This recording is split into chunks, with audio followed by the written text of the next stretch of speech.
Hi, my name is Rose and I'm reading Mark chapter 5. They went across the lake to the region of Gerasenes.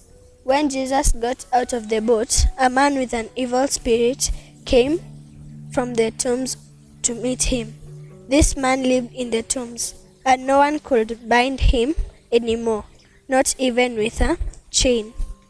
For he had often been chained hand and foot, but he tore the chains apart and broke the irons on his feet.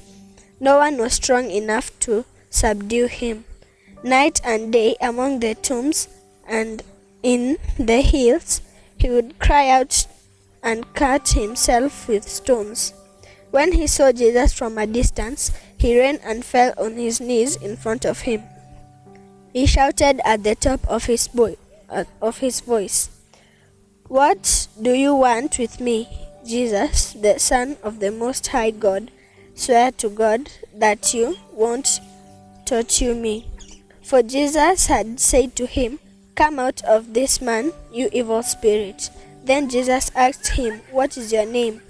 "My name is Legion," he replied, "for we are many." And he begged Jesus again and again not to send him out of the area. A large herd of pigs was feeding on the nearby hillside. The demons begged Jesus, "Send us among the pigs. Allow us to go into them." He gave them permission, and the evil spirits came out and went into the pigs. The herd, about 2,000 in number, rushed down the steep bank into the lake and were drowned. Those tending the pigs ran off and reported this in the town and countryside. And the people went out to see what had happened. When they came to Jesus, they saw the man who had been possessed by the legion of demons, sitting there, dressed, and in his right hand and in his right mind, who had seen it, told the people what had happened to the demon-possessed man, and told about the pigs as well. Then the people began to plead with Jesus to leave the region. As Jesus was getting into the boat, the man who had been demon-possessed begged to go with him.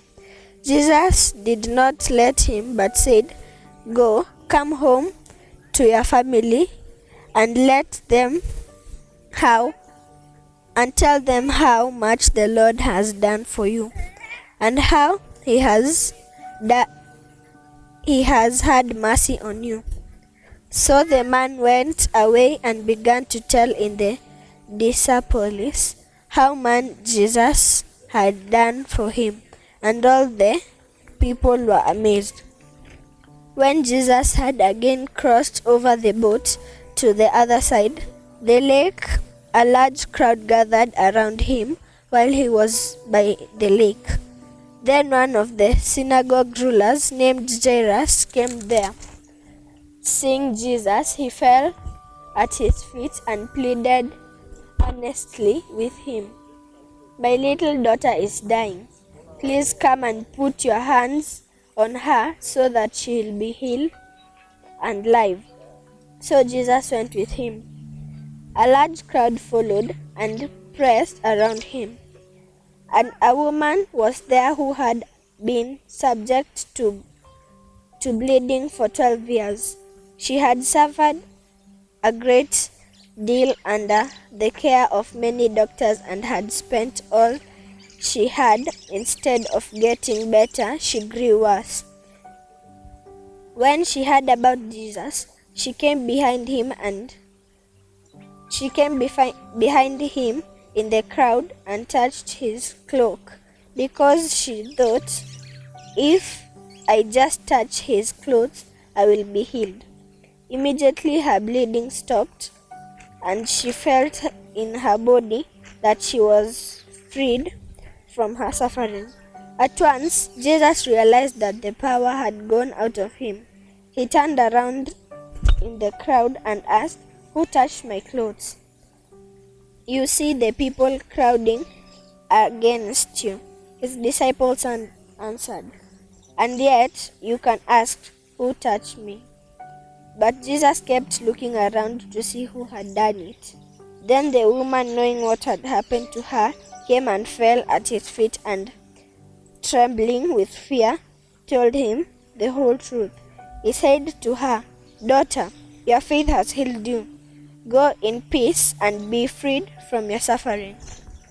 While Jesus was still speaking, some men came from the house of Jairus, the synagogue ruler.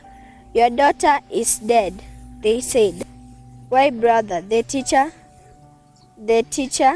anymore?" Ignoring what they said, Jesus told the synagogue ruler, "Don't be afraid, just believe." He did not let anyone follow him except Peter, James, and John, the brother of James. When they came to the home of the synagogue ruler, Jesus saw a commotion with people crying and wailing loudly. He went in and said to them, "Why all this commotion and wailing? The child is not dead, but asleep." But they laughed at him. After they put them all out, he took the child's father and mother and the disciples who were with him, and went in where the child was. He took her by the hand and said to her, "Talitha cum," which means, "Little girl, I say to you, get up." Immediately the girl stood up and walked around. She was 12 years old. At this, they were completely astonished. He gave strict orders not to let anyone know about this, and told them to give her something to eat.